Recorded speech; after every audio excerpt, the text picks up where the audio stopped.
Alrighty guys, so we're going to jump straight into natural nail prep for builder gel manicures. So we've got the beautiful Kelly and her stunning nails, ring included, for being our model, and Penny is in the background as well, and she will chime in as and when needed. So as with any manicure, nail service, we're going to start with washing our client's hands or sanitizing them. So to sanitize, either with a gel or spray, you're going to go about 20 centimeters away and do one side of their hands, flip hands over and the other. Kelly is a client of a student of Monaco's, so she knows the drill. And then you're going to do yourself as well. Back and front to sanitize your hands. And then you're going to grab your literary wipe and cleanse the surface of the nail. This cleanse is to protect your tools and buffers from getting excess oil and bacteria on them, and that's going to help future disinfection of your tools and buffers to be more effective and thorough. So we are going to scrub the natural nail plate, do it intentionally and thoroughly, getting all down the side walls and the free edge of the natural nail. This nail prep is pretty standard nail prep, and what you should be doing for all builder gel services. Check with your distributor or your brand's educator if they have one, if there's any specialized information for natural nail prep, but it is fairly one size fits all and should go across the board for natural nail prep. Alrighty, so next up we're going to move on to cuticle work. So with your cuticle pusher at a 45-degree angle or lower, don't go higher because you're just going to cause potential injury, it's unsafe. I'm going to go 45-degree angle and gently push back the eponychium. Gently push back the eponychium and gently tickle off any cuticle, so dead skin that's attached to the nail plate. You want to be gentle but very thorough with this. It's absolutely essential to your builder gel service, particularly if you want to be backfilling them to do thorough cuticle prep. Any cuticle or inefficient, thorough cuticle and nail prep is going to potentially cause lifting, which isn't what you want at a backfill. You want it to last really, really well. Use the corner of the end of your cuticle pusher to go up the sides and remove all dead skin from the surface of the nail plate. Well, would you like me to keep your natural nails the same shape, which is like any shape you'd like? A tapered squoval? Sure. So we're going to shape Kelly's beautiful nails to a tapered squoval, and they are already in beautiful condition. So I'm just tidying up the lower arches and the free edge. And the reason that Erin is skipping the pinky is just because we've decided that we're just going to do for this video 3 nails to show you the prep steps, because there is a full set in real time coming up later. So to make sure that we can be as thorough as we want in information, we're just going to do 3 nails in this video. And it's the middle 3. Yeah.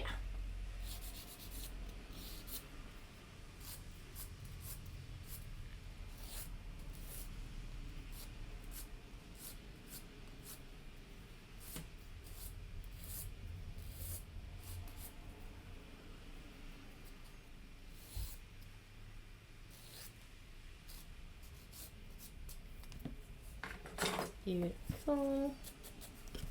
Righty, so just checks. They look like they all belong together. Gonna turn Kelly's hand this way and look from this direction to check length.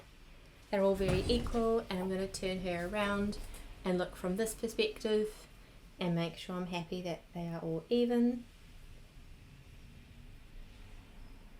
I think her index finger could be a little squarer, so I'm just going to adjust that ever so slightly. And that is shaping done. Any dust or debris, use your manicure brush to remove it.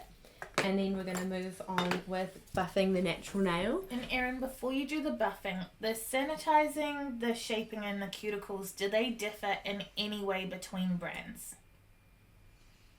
Sanitizing, shaping, and cuticles. Yeah, the steps that you've done so far, should they differ? So no matter what brand we're using, the steps so far are identical. That's correct. They're all basic prep steps. And then we're going to go on with our preparation of the nail plate itself, so buffing it. Our recommendation is using a 180 grit buffer. A fresh one will give you an efficient result. You shouldn't need to go any lower in grit. For example, 100 grit buffer, or even a 180 grit file, or one, lower than a 180 grit file. Fresh 180 grit buffer should give you a very thorough, efficient result. Do you know of any brands that recommend differently? Like, I know there are a couple of brands that actually you can skip buffing altogether. Really? Yeah, so IBX Boost, which is not technically a BRB, well, it kind of is. They sort of have packaged it differently, but it's essentially a BRB, and you don't buff at all. You just put their base coat on. So I'm aware of brands where you don't have to buff, but I'm not personally aware of any brands that buff. If they do buff, they buff differently. Are you? No. I don't think so, eh? I mean, definitely, if you're not using artistic like we will be for most of our videos, we're going to vary and play with a few different brands, but just double check the prep steps, but we're showing you how to do the potential prep steps.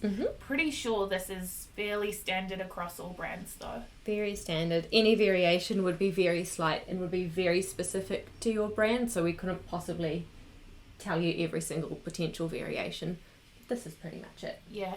I know all of the brands that I have played with, this is identical for all of them. I think you just did you cleanse just now? Some brands say to cleanse with isopropyl alcohol, and some brands say to cleanse with acetone. So that's a potential difference that you need to check with your brand. Absolutely. I tend to cleanse with my cleanser, and then instead of a dehydrator, I will wipe over the nail with pure acetone, which is what my brand recommends as a prep step to dehydrate the nail, is acetone. Yeah, same. Cool. And that is Natural Nail Prep for a Builder Gel service.